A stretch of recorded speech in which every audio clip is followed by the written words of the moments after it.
মানুষ কল্যাণ অকল্যাণ সম্পর্কে জানে না, তাই নতুন কোনো কাজ শুরু করার আগে ইস্তেখারা করতে হয়, যেন মানুষ সঠিক সিদ্ধান্ত নিতে পারে এবং আল্লাহ তাআলার পক্ষ থেকে সাহায্য লাভে ধন্য হয়। এজন্য রাসূল সাল্লাল্লাহু আলাইহি সাল্লাম ইস্তেখারার নামাজ শিক্ষা দিয়েছেন। ইস্তেখারা আরবি শব্দ, আবিধানিক অর্থ যে কোনো জিনিসের ক্ষেত্রে কল্যাণ কামনা করা। আপনার যদি কোনো কাজ করার ইচ্ছা হয় আর কাজটি আপনার জন্য কল্যাণকর নাকি বিপজ্জনক, এ বিষয়ে মহান আল্লাহ তাআলার কাছ থেকে পরামর্শ চাওয়াকে ইস্তেখারা বলে। তাই ইস্তেখারা বিষয়টি কি এবং ইস্তেখারার নামাজ পড়ার পদ্ধতি কি জেনে রাখা উচিত।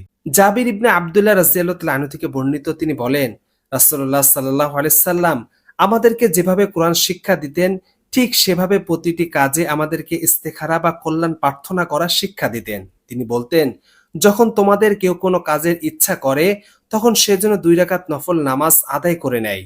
তারপর নামাজ শেষে আল্লাহ তাআলার প্রশংসা করবে, অর্থাৎ আল্লাহ তাআলা হামদ পড়বে। তারপর নবীজি সাল্লাল্লাহু আলাইহি সাল্লামের উপর দরুদ পড়বে। তারপর ইস্তেখারার দোয়া পড়বে।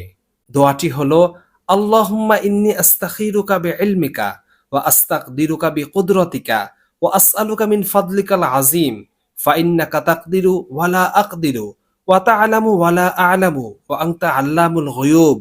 আল্লাহুম্মা ইন কুনতা তা'লামু আন্না হাযাল আমরা খায়রুন লি ফি দীনি ওয়া মাআশি ওয়া আকিবাতি আমরি ফাকদিরহু লি ওয়া ইয়াসসিরহু লি সুম্মা বারিক লি ফীহি ওয়া ইন কুনতা তা'লামু আন্না হাযাল আমরা শাররুন লি ফি দীনি ওয়া মাআশি ওয়া আকিবাতি আমরি ফাসরিফহু আন্নি ওয়াসরিফনি আনহু ওয়াকদির লিয়াল খায়রা হাইথু কানা সুম্মা রদিনি বিহি।